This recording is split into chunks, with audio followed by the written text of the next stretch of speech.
नमस्कार, हमारे चैनल में आपका स्वागत है। मैं हूं रामचंद्र मौर्य। अमृत महोत्सव काल आज़ादी की 75वीं वर्षगांठ इस साल धूमधाम के साथ खास ढंग से मनाया जा रहा है। अगस्त महीने में प्रधानमंत्री नरेंद्र मोदी ने ट्वीट किया है कि 13 अगस्त से लेकर के 15 अगस्त तक यानी 3 दिन तक प्रत्येक भारतवासी को अपने घर पर तिरंगा झंडा लहराना है और आज़ादी का जश्न मनाना है। राष्ट्रवाद को बढ़ाने के लिए, देश प्रेम को बढ़ावा देने के लिए अमृत महोत्सव का काल जो चल रहा है, ये पिछले साल 15 अगस्त से ही शुरू हो गया था और इस बार 15 अगस्त को चूंकि 75 साल आज़ादी के पूरे हुए हैं और इस आज़ादी की वर्षगांठ को यादगार रखने के लिए इसे अमृत महोत्सव नाम दिया गया है। और इस अमृत महोत्सव में परंपरागत ढंग से नहीं बल्कि सभी देशवासियों के लिए अनिवार्य कर दिया गया है अपने घरों पर तिरंगा झंडा फहराना। बताया जा रहा है कि 20 करोड़ झंडे 20 करोड़ घरों पर पूरे देश में फहराए जाएंगे। वो चाहे अमीर हो, चाहे गरीब हो, चाहे मध्यम वर्ग के हो, जिस भी स्तर के हैं, सभी को अपने घरों पर तिरंगा झंडा फहराना अनिवार्य है। और एक बात जो खास बात है, वो झंडा आपको मुफ्त में नहीं मिलने वाला है, उसे आपको खरीदना पड़ेगा। एक वेबसाइट बनाई गई है harghar-tiranga.com। इस पर आपको उन डीलर्स के नाम, ईमेल, फोन नंबर मिलेंगे जिन्हें ऑर्डर करके आपको झंडा मंगवाना है या यूं कहें झंडा खरीदना है। और उस खरीदे गए झंडे की कीमत क्या होगी अभी यह नहीं बताया गया है, लेकिन लोगों का अनुमान है कि कम से कम 50 रुपए तो खादी के झंडे के लग ही जाएंगे। और पॉलिएस्टर के झंडे के लिए भी भारत सरकार ने मंजूरी दे दी है, चाहे वो ऊनी झंडे हों, चाहे पॉलिएस्टर के हों, चाहे खादी के हों, चाहे सूती हो, कोई भी झंडे होंगे वो फहराने पड़ेंगे। लेकिन कहा जा रहा है कि पॉलिएस्टर के झंडे सस्ते पड़ते हैं, इसलिए ज़्यादातर लोग उसी को फहराएंगे। तो साथियों, अगर भारत सरकार को झंडे फहराना अनिवार्य कर दिया है तो अच्छी बात है, लेकिन इसके साथ साथ उसे झंडे भी मुहैया करना चाहिए था। बहुत से गरीब ऐसे हैं जिनके पास इतने पैसे नहीं हैं कि वो 50 रुपए दे करके झंडे खरीद सके। आपको मालूम हो कि जब कोरोना काल था और कोरोना से संबंधित टीके आ गए थे तो उन टीकों के भी पैसे वसूल किए जाते थे। और वही हाल आज तिरंगे झंडे की है। तिरंगा झंडा आपको खुद खरीदना पड़ेगा। अमीर लोग, पैसे वाले लोग, यहाँ तक कि मध्यम वर्ग के लोगों को तो कोई दिक्कत नहीं होगी तिरंगा झंडा खरीदने में, लेकिन जो गरीब हैं, जिनके पास पैसे नहीं है, जो 10 रुपए के लिए मोहताज रहते हैं, क्या वे कर्ज लेकर के खरीदेंगे? अमीरों को नहीं, मध्यम वर्ग को नहीं, कम से कम गरीबों को तो मुक्त कर देते, इससे कि उन्हें मुफ्त में दिए जाएंगे झंडे। तो साथियों, भारत सरकार की जो नीतियां होती हैं वो सब अमीर वर्ग या उच्च मध्यम वर्ग को ध्यान में रख करके नीतियां बनाई जाती हैं। और ज़्यादातर नीतियां तो इनके भी हित में नहीं होती हैं, बल्कि कारपोरेट के हित में नीतियां बनाई जाती हैं। एक तरफ भारत सरकार कारपोरेट का लोन 11 लाख करोड़ माफ कर देता है, जबकि वे धनाढ्य हैं, पैसे वाले हैं, उनके पास इंडस्ट्री है, कंपनी है, आमदनी है उनका लोन माफ कर दिया जाता है। लेकिन एक 50 रुपए का झंडा गरीबों को फ्री में नहीं दिया जा रहा है और झंडा फहराना अनिवार्य कर दिया गया है। और सोशल मीडिया पर आईटी सेल तो इस तरह से कह रहा है कि जो लोग झंडे नहीं फहराएंगे वो देशद्रोही माने जाएंगे। और उनके खिलाफ कार्रवाई होगी और जरूरी समझा जाएगा तो बुलडोजर चलाया जाएगा उनके घरों पर। तो प्रधानमंत्री जी, आप कुछ कहते हैं, आपकी पार्टी कुछ कहती है, आपका आरएसएस कुछ कहता है, आपकी सोशल मीडिया, आपका आईटी सेल, आपका गोदी मीडिया कुछ कहता है और आप कुछ कहते हैं। बहुत बड़ा अंतर है भारतीय जनता पार्टी के कथनी और करने में। इसे समझना होगा कि किस लिए इन झंडों को फहराना अनिवार्य किया जा रहा है। क्या इससे ये तलाश किया जाएगा कि कौन राष्ट्र प्रेमी है और कौन राष्ट्रद्रोही है? अगर यही पहचान करनी है तो जो मुस्लिम अपने घरों में झंडे फहराएंगे उनको भी कहा जाएगा कि इन्होंने भी नहीं फहराया है और उनके ऊपर भी बुलडोजर चलाने की कार्रवाई की जाएगी, क्योंकि एक अवसर मिल जाएगा भारत सरकार को, उत्तर प्रदेश सरकार को मुसलमानों का उत्पीड़न करने के लिए। और जो हिंदू गरीब अमीर या कोई भी हैं, वे अपने घरों पर झंडे नहीं फहराएंगे तो उनके खिलाफ भी कोई कार्रवाई नहीं होने वाली। और अगर भारतीय जनता पार्टी के समर्थक हुए तब तो बिल्कुल ही नहीं कार्रवाई होगी। लेकिन ये हिटलरी फरमान है, बहुत गलत है कि अगर जो गरीब अपने घरों पर झंडे नहीं फहराएंगे उन्हें दंडित किया जाएगा या उनके घर पर बुलडोजर चलाएगा। यह तो फासीवाद है, यह हिटलर शाही है। यह मोदी सरकार की अगर ऐसा निर्णय लेती है तो बहुत ही दुर्भाग्यपूर्ण है। आपको बता दें कि मोदी सरकार का राष्ट्रवाद इतना क्यों छलक रहा है और अमृत महोत्सव को लेकर के इतना उग्र क्यों है, और अमृत महोत्सव को कामयाब बनाने के लिए और अपनी राष्ट्रवादी छवि पेश करने के लिए मोदी सरकार, मोदी और आरएसएस और भारतीय जनता पार्टी इतना सक्रिय क्यों नजर आ रहे हैं? इसकी वजह है कि 2024 का चुनाव नजदीक आता जा रहा है। उनका ध्यान झंडे पर नहीं है, अमृत महोत्सव पर नहीं है, 2024 पर है। 2024 के लिए एक रणनीति बनाई जा रही। आपको याद दिलाना चाहेंगे कि 2019 में जब इलेक्शन नज़दीक था तो उस समय भी कुछ इसी तरह के शिगुफे छोड़े गए थे।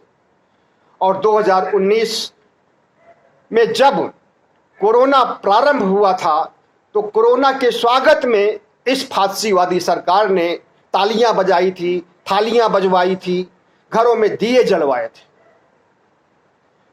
तो भारत सरकार क्या कर रही है और इसका प्रभाव जनता पर क्या पड़ेगा? और अगर जो लोग झंडे नहीं फहराएंगे उन्हें आतंकवादी घोषित किया जाएगा, उन्हें राष्ट्रद्रोही, उन्हें देशद्रोही कहा जाएगा और उन देशद्रोहियों को दंडित किया जाएगा, तो ये बहुत बड़ा दुर्भाग्य होगा और भारतीय जनता पार्टी की छीछा लेदर होगी। जिस वोट बैंक के लिए वो इतनी कवायद कर रही 2024 का चुनाव जीतने के लिए, वही वोट बैंक का इसका जो अचूक नुस्खा है ये उल्टा पड़ जाएगा और लेने का देना पड़ जाएगा। तो इस तरह से अमृत काल में जो जहर बपन की, जहर बोने की चाल चली जा रही है और गरीबों से झंडा खरीदवाया जा रहा है और वो भी महंगा झंडा खरीदवाया जा रहा है।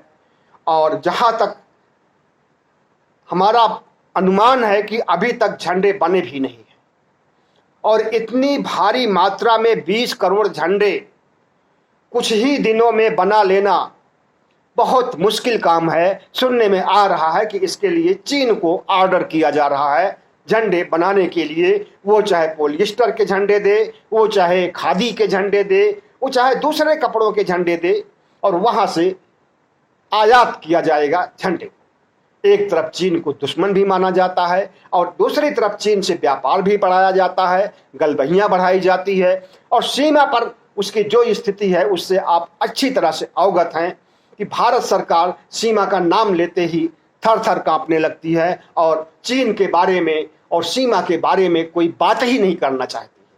तो जिस तरह से आरएसएस का, बीजेपी का राष्ट्रवाद छलक रहा है, अमृत काल में राष्ट्रवाद का तड़का हर घर पर तिरंगा फहराएगा, लहराएगा यह जुमला दिया जा रहा है, ये कहाँ तक कारगर होगा और कहाँ तक भारतीय जनता पार्टी की सोच के अनुसार उसके राष्ट्रवाद को बढ़ाएगा, ये तो समय ही बताएगा। 13 से लेकर के 15 अगस्त तक 3 दिनों तक। वैसे उत्तर प्रदेश में पूरा सप्ताह ही मनाया जा रहा है। 11 अगस्त से लेकर के 17 अगस्त तक झंडा फहराने की बात मुख्यमंत्री योगी आदित्यनाथ कर रहे हैं, और वहां पर भी झंडे दिए नहीं जाएंगे, बल्कि लोगों को झंडे खरीदने पड़े। और ये जो 3 दिन का झंडा फहराने का कार्यक्रम है, ये पूरे देश के लिए है। ये प्रधानमंत्री की तरफ से ट्वीट किया गया है या घोषणा की गई है भारतीय जनता पार्टी की ओर से, और इसकी प्लानिंग अभी कुछ दिन पहले ही 17 जुलाई को हुई है। अमित शाह ने बैठक किया था और उस बैठक में ये निर्णय लिया गया था। उसके बाद से ही इसे अंजाम देने के लिए कोशिशें हो रही हैं, लेकिन अब इतनी जल्दीबाजी में कोशिशें कितना कामयाब होती हैं यह तो समय बताएगा। लेकिन इतना निश्चित है कि जिस राष्ट्रवाद को भारतीय जनता पार्टी लोगों में पनपाना चाहती है और राष्ट्रवाद की भावना को विकसित करना चाहती है, हम आपको बता दें कि राष्ट्रवाद को तो आरएसएस मानता ही नहीं। आरएसएस की कथनी और करनी में, भारतीय जनता पार्टी की कथनी और करनी में बहुत बड़ा अंतर है।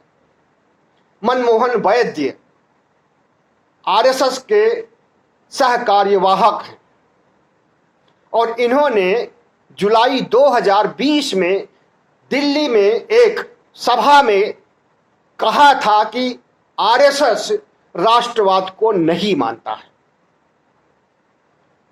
तो आरएसएस क्या मानता है इसको भी उन्होंने स्पष्ट नहीं किया, लेकिन सिर्फ मनमोहन वैद्य ही नहीं बल्कि कई बार इशारों में मोहन भागवत भी संकेत दे चुके हैं कि राष्ट्रवाद नाम की जैसी कोई चीज ही नहीं होती। और आरएसएस के तमाम लोग भी ऐसी बातें करते हैं कि राष्ट्रवाद क्या चीज होता है, नेशन होता है, जो कुछ होता है राष्ट्रीयता होती है, लेकिन राष्ट्रवाद, और राष्ट्रवाद से उन्हें घृणा क्यों है?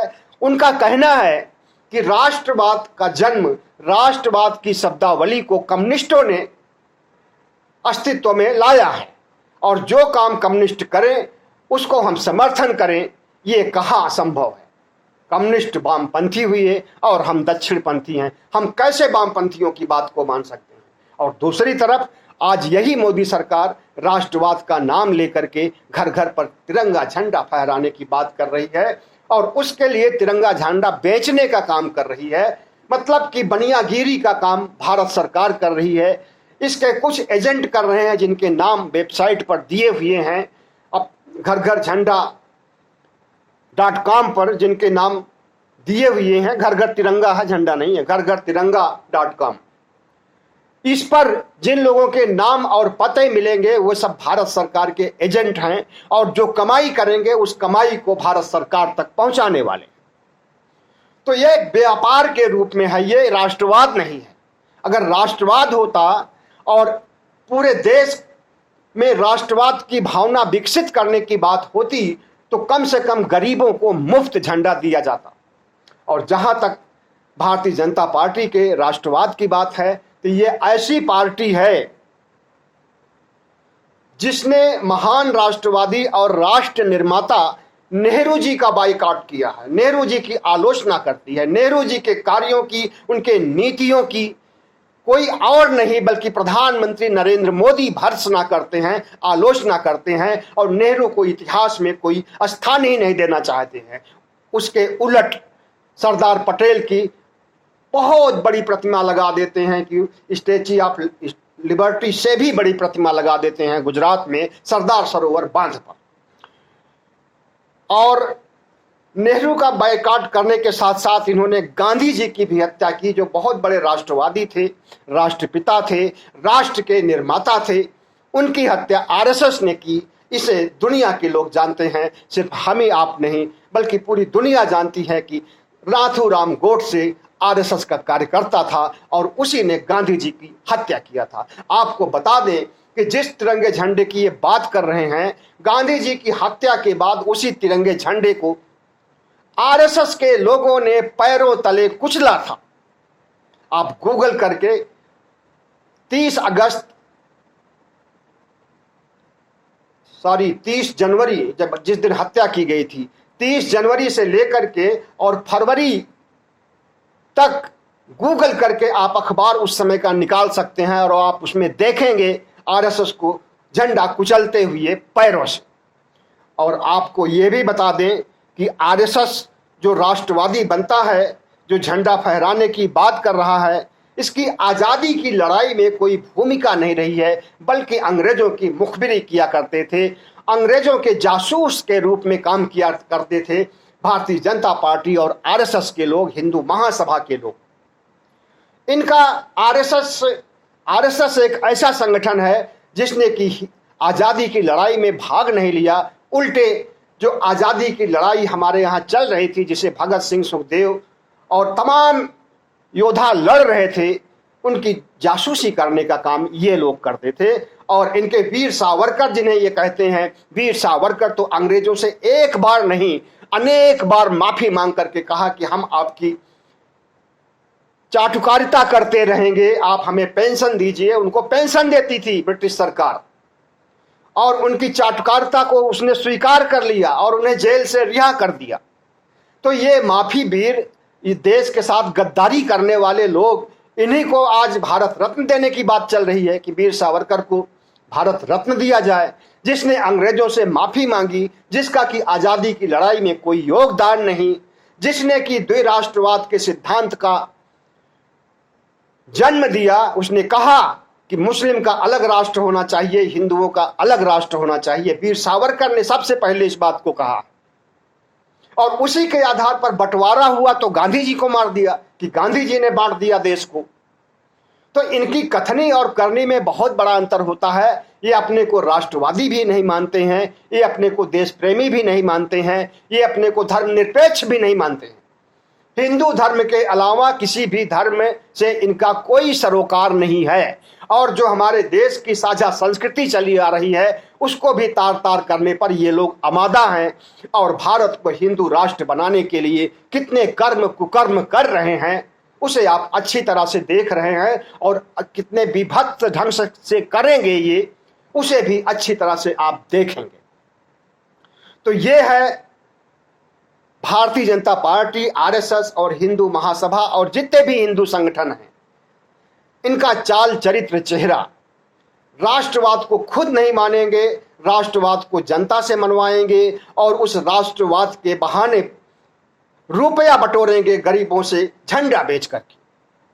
तो जिस तरह से हरिद्वार में धर्म संसद के दौरान मुसलमानों को काट डालने, मार डालने की बात कही गई थी, सिर्फ इतना ही नहीं हुआ था बल्कि भगवा संविधान भी पेश किया गया था। मनुस्मृति को भगवा कपड़े में लपेट करके पेश किया गया था। ये लोग संविधान विरोधी हैं, ये लोग संविधान को हटाना चाहते हैं, ये लोग संविधान को जला चुके हैं जंतर मंतर पर। एक नहीं कई बार इन्हीं आरएसएस के लोगों ने, इन्हीं हिंदू महासभा के लोगों ने, इन्हीं भारतीय जनता पार्टी के कार्यकर्ताओं ने संविधान को जलाया है और उनके ऊपर कोई कार्रवाई भी नहीं हुई। और आज ये तिरंगा झंडा फहरा करके अपने राष्ट्रवाद को ऊंचा करना चाहते हैं और देश को राष्ट्रवादी बनाना चाहते हैं। मोदी जी को हम कह दें कि हमारा देश राष्ट्रवादी आज से नहीं है, बहुत पहले से है। जब से आज़ाद हुआ है तब से हम राष्ट्रवादी हैं और तब से हम झंडा फहराते हैं अपने घरों पर, स्कूलों पर, दफ्तरों पर, हर जगह झंडे फहराए जाते हैं। कोई नई बात नहीं है, कोई 75 साल में पहली बार झंडा नहीं फहराया जाता है। हम लोग जब बचपन में थे 1972, 73, 74, 75 के दौरान तो प्रभात फेरी निकाला करते थे, हाथों में झंडा लेकर के पूरे गांव में 2-3 गांव तक टहल आते थे सुबह सुबह जाकर के और भारत माता की जय, जनगण मन का शंखनाद करते थे, उद्घोष करते थे।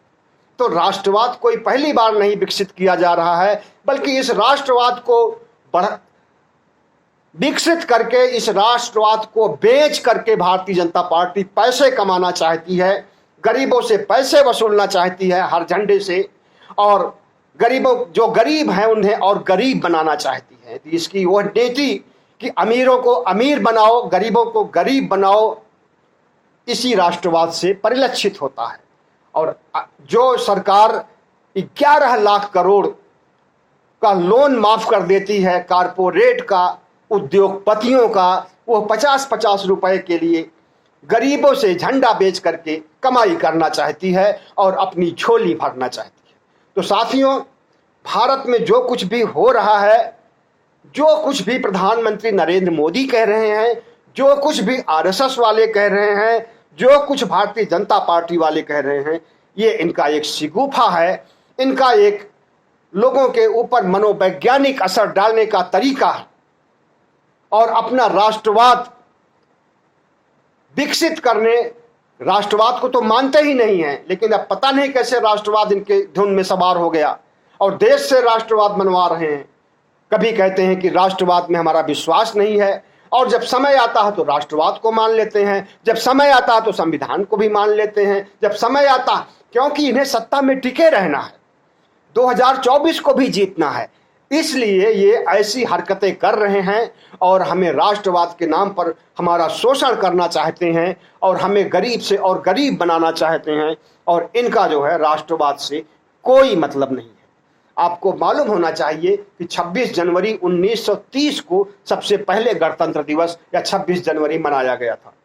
26 जनवरी उसके एक दिन पहले, एक साल पहले लाहौर अधिवेशन में कांग्रेस ने 1929 में निश्चित किया था कि 26 जनवरी 1930 को पहली बार गणतंत्र दिवस मनाया जाएगा, जबकि आज़ादी भी नहीं मिली थी। आज़ादी उसके 17 साल बाद मिलती है, लेकिन उसके पहले ही और उस समय तक झंडा को अपना लिया गया था। और उस समय के झंडे में जो तीनों रंग हैं, ये तो थे ही केसरिया, सफ़ेद और हरा, धम्मचक्र नहीं था उस समय चरखा था, गांधी जी का चरखा, और उस चरखे को बाद में हटा करके धम्मचक्र रखा था डॉक्टर भीमराव अंबेडकर ने। तो इस तरह से हमारे झंडे का जो एक गौरवमयी इतिहास है, और उस झंडे को फहराने के लिए आज जो भारतीय जनता पार्टी कुटिल चाल चल रही है और गरीबों का शोषण करने कर रही है, और उसके लिए एक ऐसी हवा तैयार कर रही है जिससे कि लगे कि वाकई भारतीय जनता पार्टी देश प्रेम के प्रति और राष्ट्रवाद के प्रति ईमानदार है, जबकि ईमानदारी उसकी राष्ट्रवाद के प्रति तो कतई नहीं है, बिल्कुल नहीं है। आरएसएस खुद अपने शब्दों से स्वीकार कर लिया है कि वह राष्ट्रवादी नहीं है। अंत में एक सवाल, अगर आरएसएस राष्ट्रवादी नहीं है जैसा कि मनमोहन वैद्य ने कहा है, तो क्या आरएसएस भारतीय जनता पार्टी देशद्रोही है? इस सवाल का उत्तर भारतीय जनता पार्टी को, बीजेपी को देना